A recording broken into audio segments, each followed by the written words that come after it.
just stepped on a cord. Anyways, we're going to go into muscular anatomy now, and kind of talking a little bit about sliding filament theory. And so when we look at your bone here, the thing that connects bone to muscle to bone is going to be your tendon, not to be confused with ligaments that connect two bones together, right?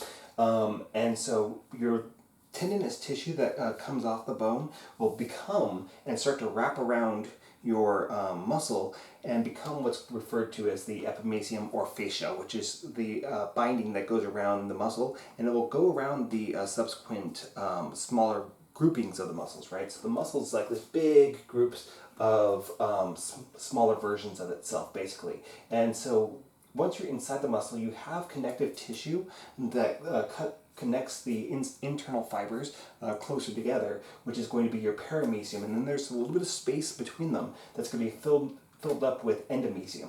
Now, when we look at any one of these smaller fibers here, right, we come into the facilis is going to be your wrapping around them, and then again you see here there's going to be the endomysium, so that's the smaller bundle here, and then we go into the smallest version of it, which is going to be kind of your myofibrils.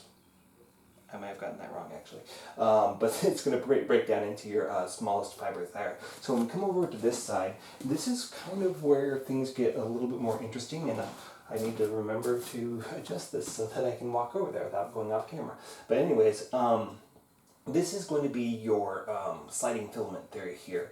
And so this zigzagging line here is what's referred to as your Z line, right? Because this big Z back and forth. And coming down off of it are going to be these little thin filaments, right?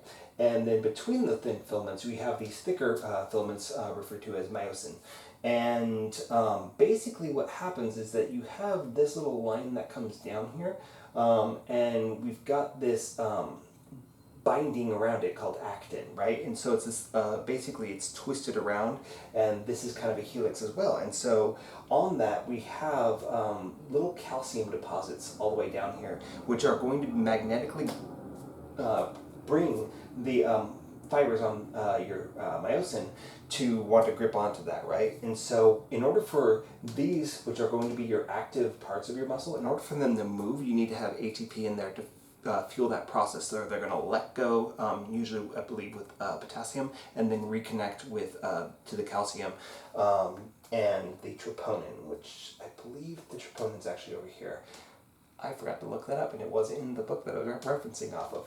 But anyways, yes, so what's important to know here, right, and believe me, there are videos on YouTube that actually animate this so you can actually see the process happening, but basically these cross bridges, right, that's on your actin filament, they are going to shift and move, and that's going to cause the grips to break free, right?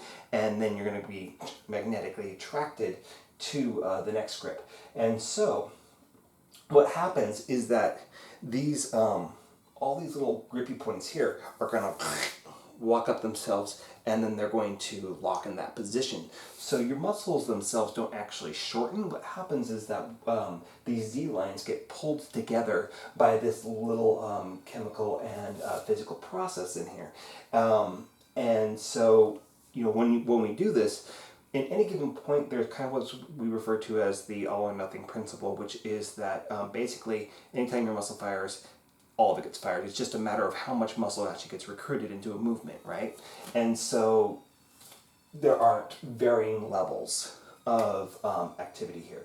But if you think about it, if you've ever been rock climbing, right? If you are gripping up and you've got like one grip that you have to really, really stretch for, and then you're hanging off of it, you're going to be relatively weak in that spot. Versus if I've got each of my feet onto a nice strong grip and each of my hands on a nice strong grip, I'm pretty secured into whatever wall I'm climbing on, right? And so when your muscle is in the longest possible position, then it's going to be the weakest, right? So if I'm starting a bicep curl here, right, this is going to be the hardest, especially if I go parallel to the earth, right? So I have to lift straight up immediately.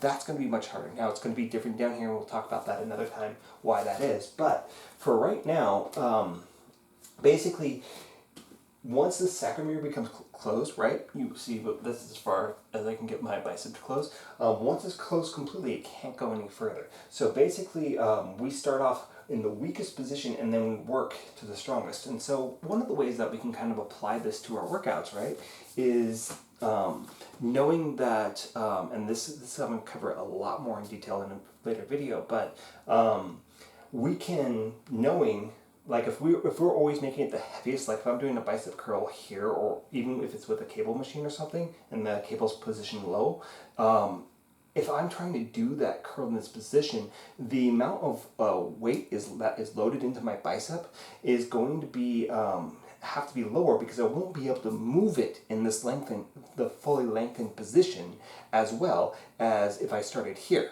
right? And so when we think about, I guess I'm going to go into it now. If I'm doing a dumbbell bicep curl, I've got my arm, my humerus pointed directly down at the floor, right? As I'm moving parallel to the floor, I'm not having as much resistance, right? Because gravity is not pulling the dumbbell down. Once I get kind of to this position, now the dumbbell starts coming up. And then once I get into this position, especially if I bring my elbow forward, now I'm going parallel to gravity versus vertical against it, right? Gravity only pulls straight down. There's that whole lecture there, I guess, to a certain extent. There's a lot more to it, but basically one of the reasons why we can do that here and we actually really challenge ourselves in this position is because we work through that weakest point, right? So if we give us the maximum resistance at that weakest point, like up in this position, right, we're going to be limited about how much weight we can actually lift, because we're in that fully elongated, fully stretched position. All right?